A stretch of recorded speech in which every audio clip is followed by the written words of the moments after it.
Bienvenue sur Delight Your Life, le podcast transformatif et innovant pour t'inspirer à vivre une vie qui a du sens pour toi. Je suis Prudence, ton hôte, et au programme nous allons explorer différents sujets et thématiques pour te permettre d'éveiller ta conscience, manifester tes plus grands désirs et créer une vie alignée dans laquelle tu t'épanouis pleinement. Je préfère te prévenir, ce podcast et mon énergie risquent d'être contagieux. Alors, j'espère que tu es prête et sans plus attendre, let's get started!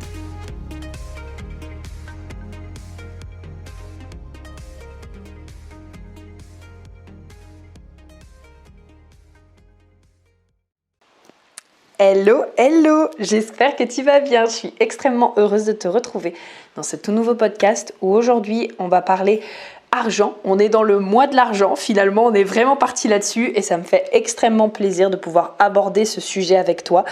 Et aujourd'hui on va venir justement démonter une croyance limitante en rapport avec l'argent, une croyance qui m'a été déposée toujours dans la fameuse boîte à questions Instagram que j'ouvre pour l'occasion. Et on va parler aujourd'hui de la capacité à créer de l'argent et potentiellement de pourquoi est-ce qu'actuellement tu n'arrives pas à créer l'argent que tu souhaites.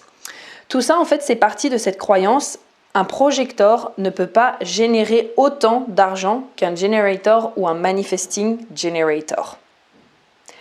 À quel point est-ce que cette croyance elle est intéressante? Pour moi c'est une croyance extrêmement intéressante déjà parce qu'elle est attachée au human design.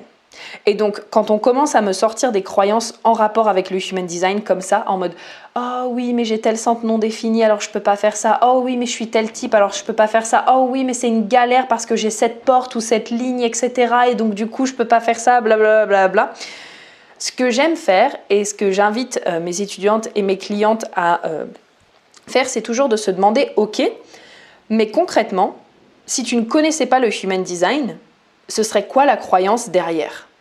Parce que le human design n'est pas responsable en fait de ta capacité à générer de l'argent ou pas, et n'est pas responsable non plus par exemple de tout ce que tu veux manifester dans ta vie.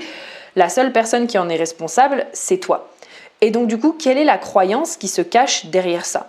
Donc ici par rapport à celle-ci, moi je pense qu'il y a une croyance du genre pourquoi est-ce que je n'arrive pas à générer autant d'argent que les autres? Pourquoi est-ce que je n'arrive pas à générer l'argent que j'ai envie? Peut-être même un peu quelque chose en mode purée, mais qu'est-ce que j'ai besoin de faire pour enfin mériter de générer de l'argent ou pour enfin mériter de recevoir l'argent que j'ai demandé.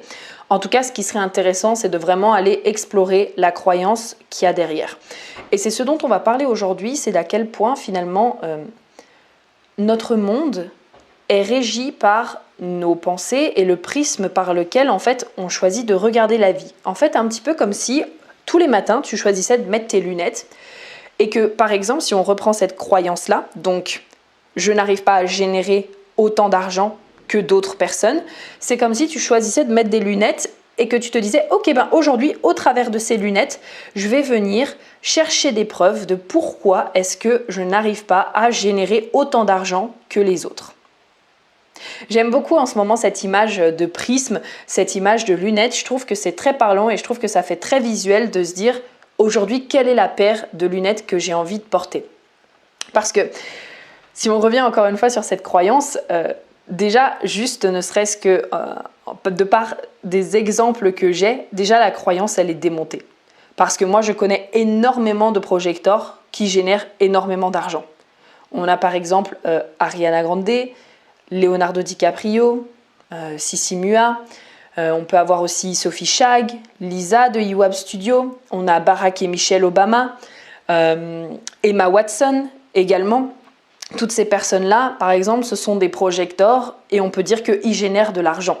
Donc déjà, cette croyance, elle est déjà invalidée. Mais par contre, encore une fois, si cette personne, elle porte les lunettes de pourquoi est-ce que moi je n'arrive pas à générer de l'argent? Eh bien, elle va venir se montrer des preuves quotidiennement de pourquoi est-ce qu'elle n'arrive pas à générer de l'argent. Ça, j'aimerais vraiment revenir là-dessus parce qu'il faut que tu saches que c'est un fonctionnement basique du cerveau. Tu sais, souvent, on a cette croyance qui dit tout ce sur quoi tu mets ton focus expand. C'est un truc qui ressort beaucoup dans le développement personnel, mais en fait, pourquoi on dit ça? Parce qu'il y a une partie en fait dans le cerveau qui s'appelle le RAS, donc en anglais, c'est le Reticular Activating System, donc le système d'activation réticulaire, je pense, en français. Et son seul objectif à lui, c'est justement de nous guider et donc que quand on lui demande de mettre notre focus sur quelque chose, il le mette. Donc c'est pour ça qu'on donne souvent, tu sais, cet exemple de « Ok, va dehors, compter les voitures rouges et tu reviens vers moi et je te demande combien de voitures bleues tu as vues et là tu vas bégayer. » En fait, voilà, c'est souvent ça. C'est parce que le RAS, lui, tu vas lui demander de regarder certaines choses dans la vie et en fait, il va te montrer que ça. Tu sais, c'est un peu comme quand, par exemple, tu achètes quelque chose de nouveau, un nouveau téléphone, une nouvelle voiture. J'ai l'impression que ça arrive souvent avec les voitures, que tu n'avais pas remarqué que les gens avaient cette voiture et que depuis que tu l'as, tu as l'impression que tout le monde a cette voiture également. En fait, c'est dû justement à cette partie du cerveau. Et donc, plus en permanence tu vas te répéter certaines croyances et ressentir certaines émotions, plus cette partie de ton cerveau va te donner raison en fait et va te montrer à quel point tu as raison, comme si en fait tu regardais justement le monde par ces lunettes-là, par ce prisme et que rien autour justement existe. Ok ? Et c'est là en fait où va venir l'importance de venir cheminer sur ces croyances, sur les émotions aussi qui sont attachées à l'argent pour te permettre de transformer ce prisme et cette réalité. Parce qu'à ton avis, à quoi est-ce que ta vie elle pourrait ressembler si d'un coup tu mettais les lunettes de « Waouh, en fait j'ai plein d'opportunités pour générer de l'argent ».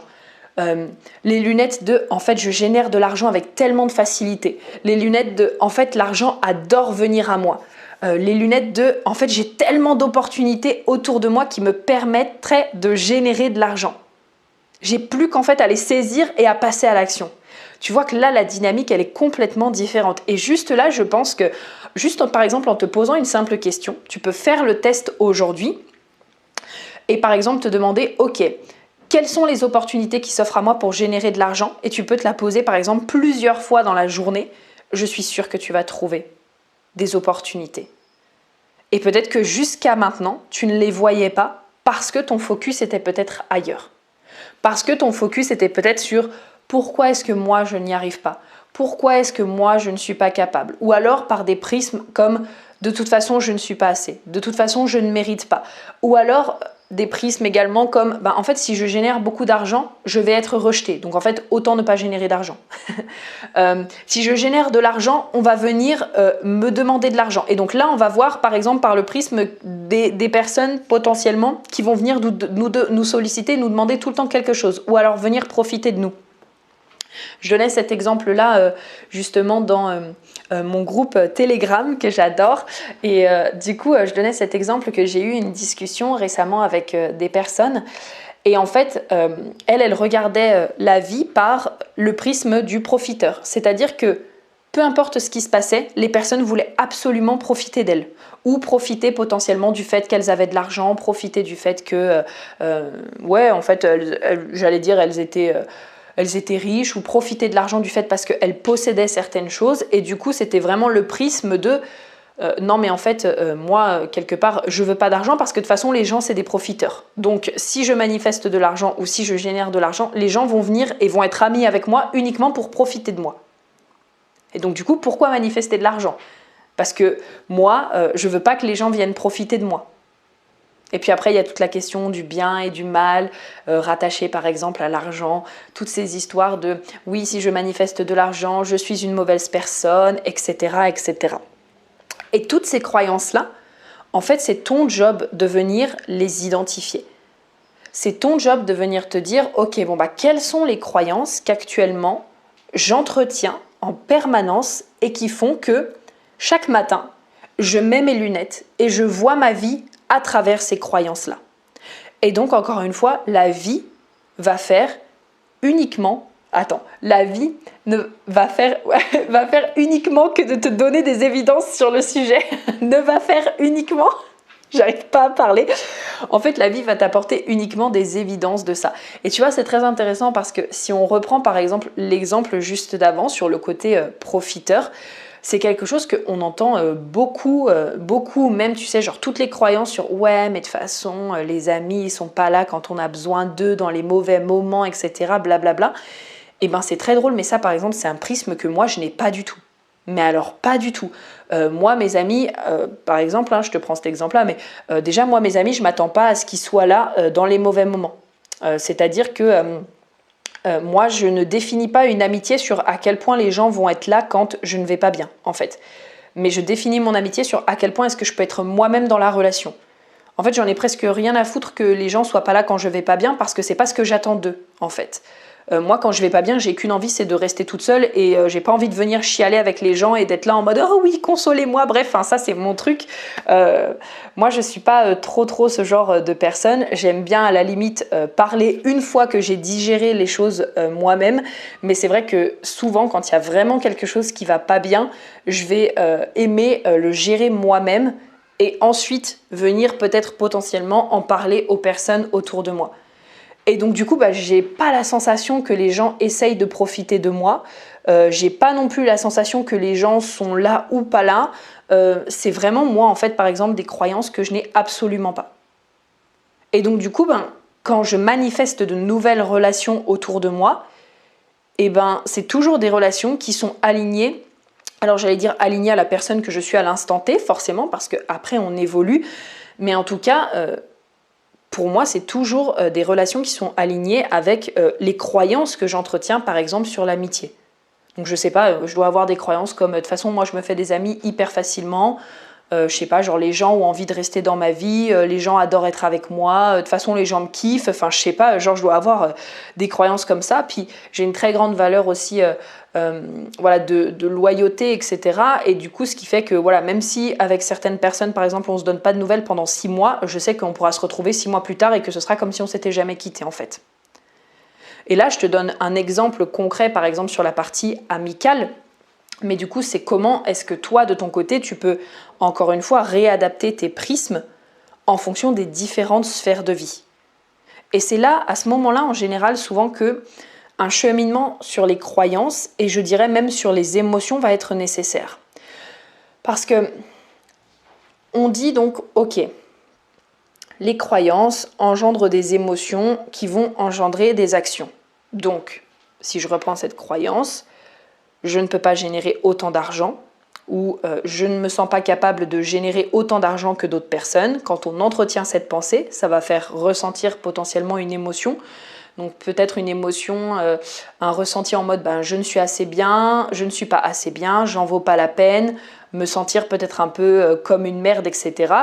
Et du coup, les actions que je vais mettre en place derrière, c'est, je sais pas, potentiellement, je ne vais pas parler de mes services, je ne vais pas me mettre en avant, je ne vais pas vendre mes offres, je ne vais pas essayer de créer de nouvelles offres, je ne vais pas... parler de ce qui est disponible et parler de mes services, puisque de toute façon, au fond, je ne peux pas générer de l'argent, je ne suis pas assez, je ne me sens pas assez bien, je ne me sens pas capable, je me sens très mal à l'intérieur de moi, et de toute façon, personne ne veut travailler avec moi, alors pourquoi est-ce que je parlerai de mes offres, par exemple ? Ok ? Quand on vient justement cheminer là-dessus et que surtout, je dirais, on vient vraiment libérer les émotions, ça c'est peut-être ma porte 22 qui parle pour le coup parce que moi j'attache beaucoup plus d'importance en général aux émotions qu'aux croyances. Alors c'est intéressant parce que dans ma certification, ce que j'ai vu c'est que les deux sont reliés, c'est-à-dire que les pensées influent sur le corps, mais également quand on commence à changer la biochimie du corps, ça influe également sur notre esprit. Tu vois, c'est cette raison aussi pour laquelle, par exemple, on te dit « Ok, reste dans la position de Wonder Woman pendant 1 minute et vois comment est-ce que tu te sens dans ton corps. » Tout simplement parce que ça va permettre à la biochimie de ton corps de se transformer également. Tu vois, là, ça faisait au moins 5 fois que j'essayais d'enregistrer ce podcast et j'étais assise. J'ai rien contre le fait d'être assise. En général, je me sens super bien, mais je sais que souvent, quand j'ai des speeches à faire comme ça pour mes podcasts ou quand j'ai des coachings à faire, j'aime réellement me tenir debout, en fait. Je pense que ça me permet, moi, justement, d'avoir la physiologie qui est en adéquation avec le message que je veux passer et qui est en adéquation, en fait, tout simplement avec la confiance que je veux ressentir dans le fait de transmettre mon message. Et donc la plupart du temps, je dirais 98% du temps, je suis debout. Si vraiment je suis assise, c'est que soit je suis très fatiguée, soit j'ai mes règles, mais sinon la plupart du temps, je suis debout en fait. Donc voilà, les pensées influent sur le corps et donc le corps influe sur les pensées. C'est vrai que moi j'aime bien, souvent, je parle beaucoup de ce côté émotionnel et de l'importance en fait de venir libérer les émotions parce que pour moi, ce qui fait que on attire à nous quelque chose, c'est notre fréquence. Et notre fréquence, elle est gérée par quoi? Je dirais qu'elle est gérée par les émotions. Et là, je ne parle pas simplement des émotions en mode « Ah aujourd'hui je me sens mal en fait ». Franchement, ça, on s'en contrefout. On est des êtres humains, ok? Donc, c'est tout à fait normal, en fait, de se sentir mal. Et moi, j'ai mis vraiment du temps, en fait, à être ok et à être au clair avec ça parce que je sais que très, très, très régulièrement, quand on commence à être dans le développement personnel, il y a vraiment ces croyances de oui, mais il faut toujours se sentir bien, high vibe, positive, etc. Et en fait, j'avais commencé à culpabiliser parfois quand j'allais pas bien. Et comme en fait je compartimentais pas les choses, ce qui se passait c'est que quand je n'allais pas bien, pour moi ça allait automatiquement se répercuter sur tous les domaines de vie. Donc tu sais, un peu en mode je vais pas bien, donc forcément je ne vais pas faire de vente, je ne vais pas bien, donc avec mon chéri ça va pas bien aller, et avec mes amis ça va pas bien aller, etc. Alors qu'en fait ça n'a rien à voir. En fait, tu vas pas bien, je vais pas bien, je vais pas bien. C'est pas la mer à boire, et encore une fois ça fait partie justement du cheminement humain. Et donc pour moi finalement, le plus important ici c'est de se dire ok je vais pas bien certes, mais c'est pas pour ça que ça doit impacter les autres sphères de notre vie. Ok, donc ça c'était une petite aparté. En revanche là, moi les émotions dont je suis en train de te parler, c'est les émotions qui sont beaucoup plus latentes en fait. Les émotions qui sont potentiellement là peut-être depuis des années, des mois, des semaines et qui n'ont pas été traitées. Parce que quand par exemple tu te sens triste sur l'instant T, tu peux prendre un enfant, parce qu'un enfant, je trouve que les enfants sont extrêmement doués là-dessus. Un enfant, quand il est triste, il se met à pleurer sur l'instant. Il va pas s'empêcher de pleurer, il va pas s'empêcher peut-être même d'être en colère, il va pas s'empêcher de crier, il va juste exprimer ce qu'il ressent. Mais en fait, plus on grandit avec le temps, plus ce que l'on fait, c'est qu'on emmagasine les émotions. Et donc, il y aura peut-être des moments où dans notre vie, on aura envie de pleurer, mais en fait, on ne s'autorisera pas. Oh non, mais qu'est-ce que je vais penser? Non, et si je pleure, je peux pas m'autoriser à pleurer. Non, peut-être que tu as jamais appris, à gérer tes émotions comme c'était le cas avant pour moi. Et du coup, voilà, c'est pas un truc.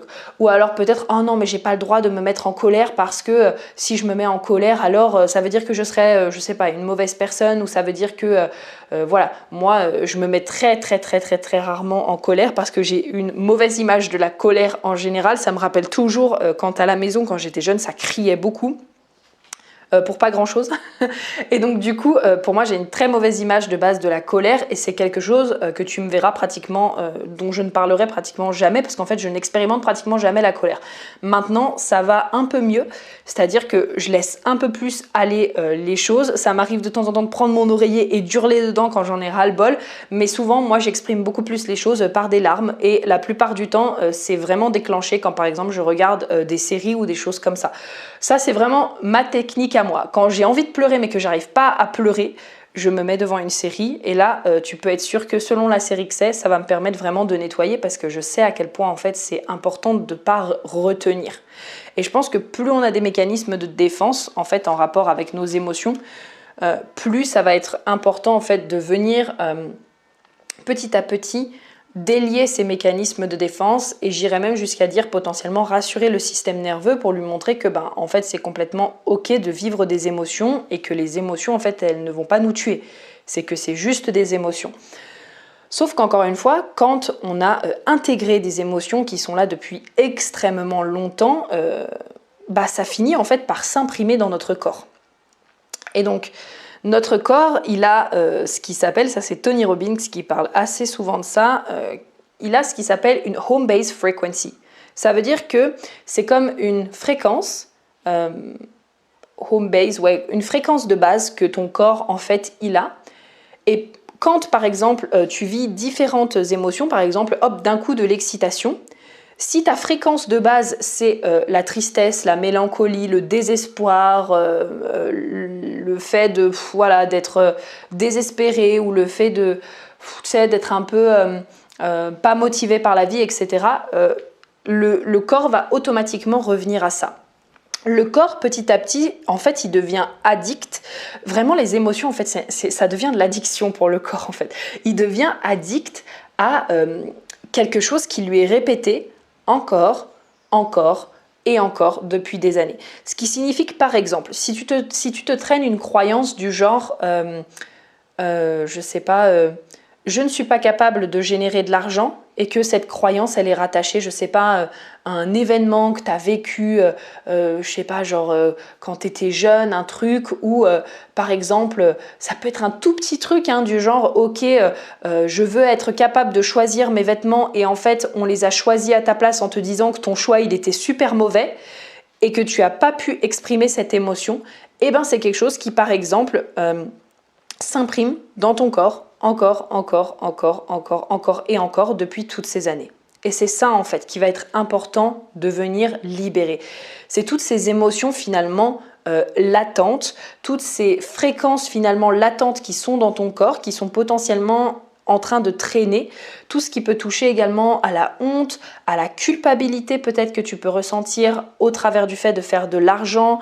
Tu sais, j'ai aussi des personnes qui m'ont parlé par exemple de la peur qu'elles avaient d'être jalousées. Donc, c'est la culpabilité d'avoir plus d'argent que d'autres personnes. C'est la culpabilité d'avoir plus de choses que d'autres personnes n'ont pas. La honte aussi que l'on peut recevoir, peut-être dépendamment des manières dont tu gagnais de l'argent jusqu'à maintenant. Je sais pas, là je suis en train de penser typiquement à une personne qui pour générer de l'argent, c'est peut-être, je sais pas, laisser marcher dessus pendant 5 à 10 ans dans son ancien travail en fait. Et là c'est potentiellement la honte qui revient, la culpabilité, le pourquoi est-ce que je me suis laissé faire et finalement le fait de s'en vouloir et de développer une certaine frustration, une certaine colère envers soi-même, etc., etc. Et là, il va falloir venir au fur et à mesure, une couche après l'autre, nettoyer ça, aller voir ces émotions qui parfois nous font croire qu'on n'est pas assez bien, aller voir ces émotions qui nous font croire que parfois on ne mérite pas, aller voir ces émotions de honte, de culpabilité, de colère, de tout ce qui peut toucher en fait en rapport à l'argent. Par exemple, je sais pas, je peux te donner des exemples de moi, mais tu sais, moi dans ma vie là j'ai fait... attends, je refais le calcul... J'en ai fait j'ai fait 2 prêts, dont le deuxième prêt en fait que j'ai fait. En fait, ça a été un rachat de crédit du coup, et ça a été un prêt beaucoup plus onéreux. J'en parle du coup dans mon podcast sur les trois plus grosses erreurs que j'ai faites, mais j'ai dû refaire un prêt du coup de 18 000 euros. C'était quand ? Il y a 2 ans maintenant, 1 an et demi, 2 ans, parce que j'avais eu une mauvaise gestion d'argent. Et là, par exemple, tu vois, genre pour moi, c'était la honte. Alors qu'en soi, déjà, franchement, c'est trop bien. Maintenant, avec le recul, je me dis, hey, thanks, la banque, elle m'a prêté cet argent. Ça veut dire que j'ai eu besoin d'argent, l'argent est arrivé à moi. Alors certes, j'ai fait un prêt, mais l'argent était disponible. Maintenant, je le vois comme ça, tu vois. Et puis, je rembourse mon prêt, tranquille, c'est cool. Mais sur l'instant T, il y avait tellement de culpabilité, tellement de honte, de « mais putain, je me suis engagée sur des trucs, pourquoi est-ce que j'ai pas su gérer l'argent, je suis vraiment nulle ?» Enfin, tu vois, mais vraiment, mais plein de trucs comme ça, qui finalement, au fur et à mesure, ça demande que l'on se pardonne, en fait. Ça demande que l'on se pardonne, ça demande d'aller voir ça. Ça demande de venir libérer tout ce qui se trame autour et toute l'histoire qu'on est en train de se raconter. Donc du coup, voilà. C'était ce que j'avais envie de te partager sur potentiellement le pourquoi est-ce que tu sens qu'actuellement tu n'arrives pas à manifester l'argent que tu souhaites. Et moi, du coup, ce que je t'invite vraiment à faire, c'est d'aller explorer du coup quelle est l'histoire que tu te racontes en rapport avec l'argent. Genre, quelles sont les croyances et les différentes émotions que tu as en rapport avec l'argent. Et juste déjà de faire un état des lieux en fait, tout simplement. Juste déjà peut-être de mettre des mots, de mettre en lumière, de prendre conscience de ce qui est en train de se passer derrière ces croyances et derrière peut-être parfois le fait aussi de se cacher justement derrière le human design en croyant que parce que je suis X type ou X profil ou j'ai X porte, alors jamais je n'arriverai à atteindre mes objectifs, alors qu'en fait ça n'a rien à voir. Vraiment. Parce que tu as toujours la possibilité de créer ce que tu as envie. Tu as toujours la possibilité, tu vois, à un moment donné, de te dire « Ok, ben là, jusqu'à maintenant, j'ai choisi de continuer de croire à cette histoire. J'ai choisi peut-être de ne rien voir. J'ai choisi peut-être de rester dans cet état d'être avec ces pensées parce que jusqu'à maintenant, peut-être que ça m'apportait justement des bénéfices. Mais maintenant, je décide que les choses changent. Je décide que c'est stop. Je décide que je vais voir les choses d'une autre manière. Je décide que je vais me mettre en action. Je décide que je vais venir transformer mon rapport à l'argent. Que ce soit au travers d'un programme, d'un accompagnement, que ce soit seul, peu importe comment est-ce que tu le sens par rapport à ton cheminement. Mais il y a toujours en toi cette capacité à un moment donné de te dire j'ai le pouvoir de décider si oui ou non je souhaite rester dans cette situation.